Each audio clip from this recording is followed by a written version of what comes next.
had a very bad accident and my life changed forever. Ended up being an amputee. My world got turned upside down. But during that period I had a chance to reassess what I wanted to be doing. I'd been to this incredible experience of nearly losing my life, and I knew I wanted to spend my time doing something I really enjoyed and was passionate about, and that's sport is my thing. So that's when I decided to qualify as a personal trainer so I could help other people with their fitness goals, and it's the best decision I've ever made career-wise. I run my own business and I love it. I love it. It's fun going to work. It's easy for me to put all my energy into it because I'm so passionate about it.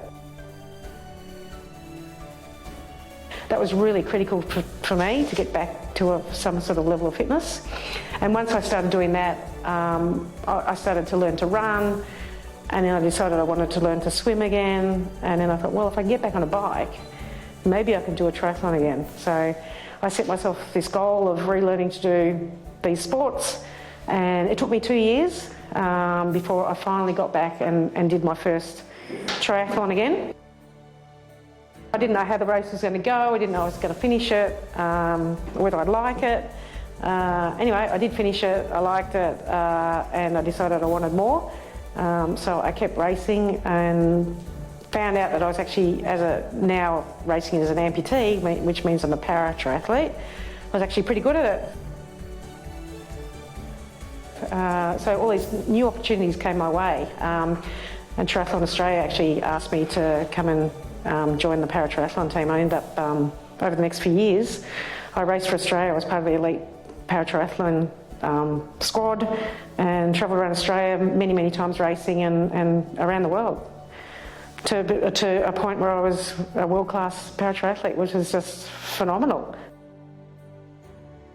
Not everyone takes them up or even recognises the opportunities right staring them in the face.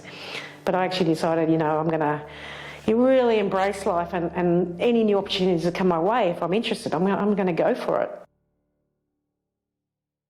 We're all in that sort of 50 age group. We're all starting to get little niggles. I've got niggles, but I've sort of been able to work through them. But I've certainly had plenty of injuries along the way that have stopped me on tracks. But you've got to work out, you can get over these things. It's not the end. Like, I want to be running another 20, 25 years, 30 years maybe. Depends on whether I've gone, where I can remember where I'm running and why. I've been through a lot of adversity, had a lot of medical problems over the years, and it's made me realise when you come out the other, there is always another side to it. It doesn't last forever. You do come out the other side, and as I said earlier, opportunities come out of all these things. I would tell her, and I think I might have mentioned this earlier, that she can. Don't underestimate your abilities. You can achieve whatever you want to in your life. Don't take notice of what anyone else thinks you can or can't do. If you want to do something, you damn well go out and have a crack at it, because you probably will achieve it, because you should never underestimate your ability. Find what you're passionate about. That's the starting point, perhaps, and then it's easy from there. Because if you're passionate about something, it's a joy to do or be part of. That would be my in the ear. As long as I'm able, I'll still be doing.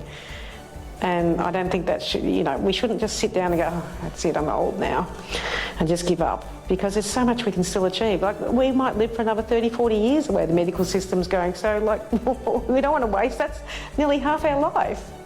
We've still got heaps to do. So get out there and do it. Enjoy life. I did my first race age, I think, it must have been 49 or 50, I think, when I did my very first. I would have been 49, but I went to my first World Championships age 50. So you're never too old,